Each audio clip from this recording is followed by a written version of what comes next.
What's up, YouTube? Before we get started, make sure you guys smash the like button and hit the subscribe button and leave a comment below if you have any questions or concerns. Also, if you're a musician and struggling to get your career launched, you don't know where to go, you're having issues with your production, you don't know how to generate more streams, you don't know anything about business, you don't know how to generate income from your music, you don't know how to leverage yourself to get more opportunities such as sponsors, management, investors, or interest from a record label, make sure you look in the description box below and click the link to book a 1-hour consultation with me, and we'll go over all of those obstacles and we'll discuss and put together a strategy for you to reach those goals so that you can start living the life that you want for yourself. Okay?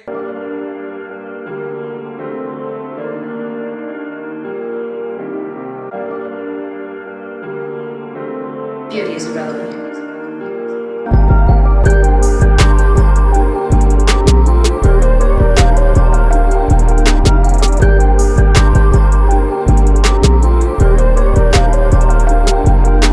How, like, I'm sure it's important, but like, how important is it to like really be on top of like your money, what you're spending compared to what you're making? Like, 'cause I know a lot of people like they'll sell songs or sell beats and they're kind of like doing it, but then when it starts to come in, they might not have like a, I guess like a basic understanding of like what they should be like keeping track of and whatnot. So what would you say about that? Like, I would say that's really important once you start bringing it in.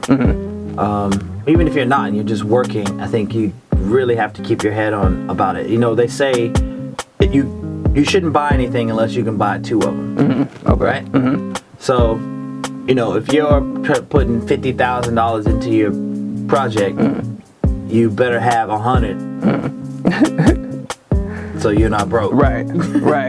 You can't, I mean, that's just a life thing in general. I don't care if you're in music or not. A lot of music people are so artistic that they forget about the business. It's simple. It's like music is this long of a word. Business is this long of a word. That's what you're dealing with. That was great. Get the business together to support the music. Right. And well said. you gotta be on it. You know, and you can't trust business managers either. You gotta like, you can't just be like, oh, now I got a business manager, I got a little bread coming in, okay, cool. No. Yeah. Because they will pinch a little bit off of that too. Once they realize, oh, he ain't paying attention. Oh, it's cool. He won't, you know, it's $5,000 over here. It's, $500. It's happened. That's what I'm saying. Yeah. And I would think even with that, like, that's just one person. You still have like taxes that you have to do. So you have to pay that person. Yeah. And then you're still like, you know, paying staff that you're paying. So it's like, you're paying for these people. So everyone is taking, you know, little pieces. I'm sure it can add up like very fast. Like, and if you're not like paying attention, it's like, oh damn, like I spent how much, you know? Like, all right. It's just, little. It's like just shooting a video or anything like that. Oh, we're gonna do this video. What's the budget? 10 grand? It's gonna cost you 20. This is what it is. Oh, 10 grand. Oh, we need to go buy tape. Okay. Oh, we need another card for the thing. Oh, how much is that? $500. Shit.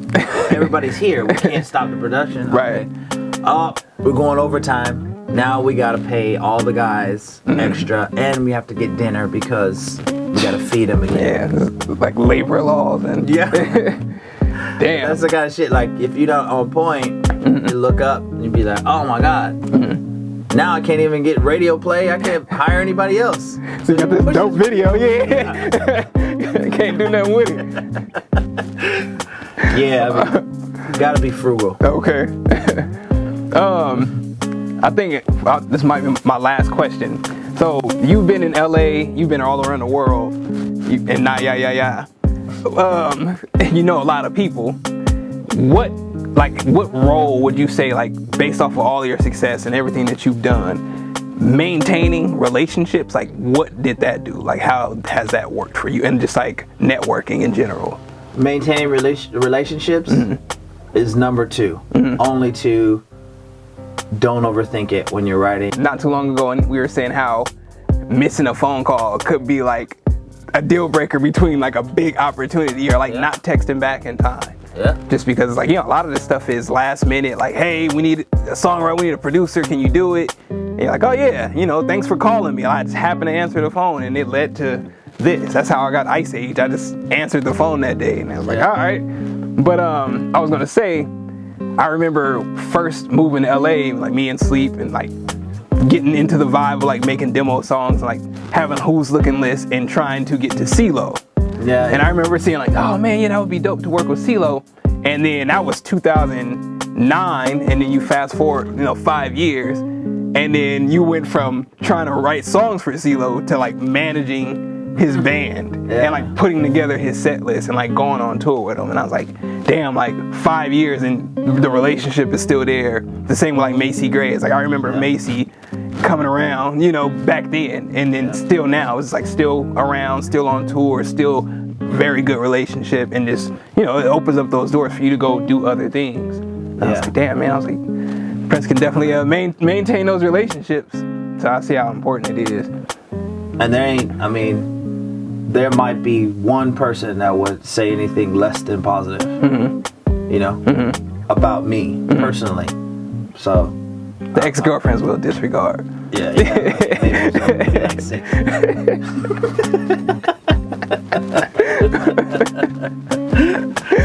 Yeah, that's so important, bro. Yeah.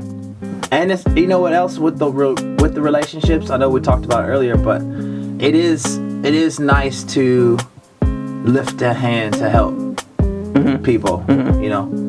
Sometimes, not all the time, because you get stressed out. But it's nice because you never know how that's going to come around. Can't take everything. Right. You'll be broke. You'll never eat.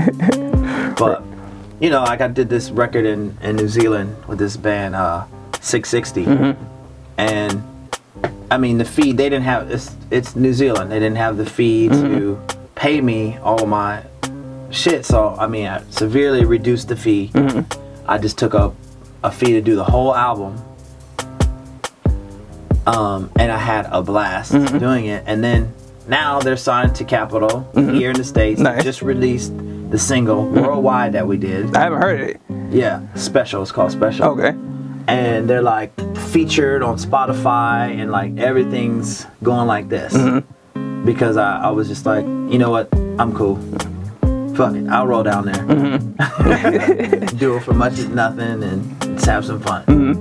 That's dope. Yeah. Speaking of like giving a little and like going back and networking and relationships, that made me think of like mentoring. Yeah. So like I know you've mentored. You said you mentioned it earlier. Then I don't know. They don't know who your mentor might have been. So you want to elaborate a little bit on like what you learned and who you came up under, and then why you see it as important to give the same thing to people like underneath you? In this game, this music game, I didn't have a mentor. Okay. No one told me anything.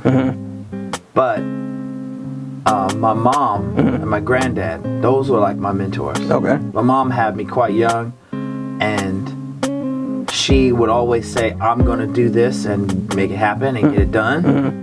And so I just followed suit. She always had me in a million different things, Boys and Girls Club, this, doing this, running track, playing music. So I was always juggling a bunch of things and then seeing her execute. So I just came out, I just looked around. Okay, this is the word. Okay. When I came to LA, as, probably with $3 in my pocket from San Diego. Damn. And I was like, I got a package of bologna and bread. I'm keeping it in my car. Not gonna be refrigerated. But I got my trumpet, and by the end of this weekend, I'm gonna lock something in. After the first day, I went and sat in with all these people, all these bands, found these bands. I was in the studio with DJ Honda, Prince Whip. Okay. And that was like 2 days later. Damn. I was like, yo, like I've never thought like, oh, I can't do it. This isn't possible. It's just like, how? Like, which street do I take to get there? Because I'm going to get there. So, back to the mentoring, I never really had a mentor. Okay. Except for my mom's. And, you could say that your teachers along the way, like band teachers and stuff like that. Yep. Mentors. and they definitely kept me inspired to play the music, but never really put anything forward to be like, oh yeah, you should do this, try this, now here's your move now, you know. Okay. Which I wish I would have had, because I'd probably be even doing better at this moment. And coming from like a not so good area in Columbus, Ohio, I just feel like I always want to give back. That's just in my heart. Right. Just like, oh, if I see potential here or there, I'm like, you didn't ask for my opinion or my thoughts, but here, if you try this, that might work. Right.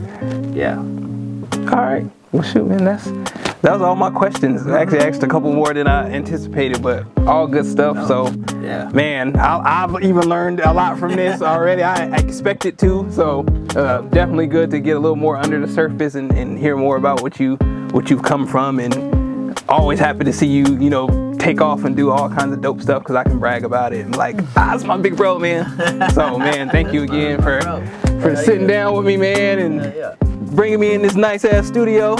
Yeah. And then that's the Ravens. Yep. I've been wanting to see this board for a while. This thing's a touchscreen too. Did you know that? Yeah.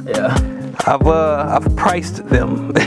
I think I priced this one. I was like, I can pull this off. I can get one of those. I can get this job. Yeah. But yeah, man, that was it. You know there's one in there too? No, I didn't know that. So there's one in the recording booth that mirrors this as well. Ah, nice. Which is nice when you're saying like, oh yeah, I'm gonna start here. And they can see it. And they can see it. Okay. Yeah. That's dope. Or they can see if they're recording or listening back or all that. That's real dope. I saw a video once of a girl. She had the wireless mic, or not wireless, keyboard and mouse, and had her stuff in the booth so that she could record herself out here. Oh yeah. But it was a long time ago before this was possible. But yeah, man, that's dope. That's it. That's all I got. Yeah. Yep. All right. That was good, man. Yeah. You media trained, Printz. This ain't your first rodeo.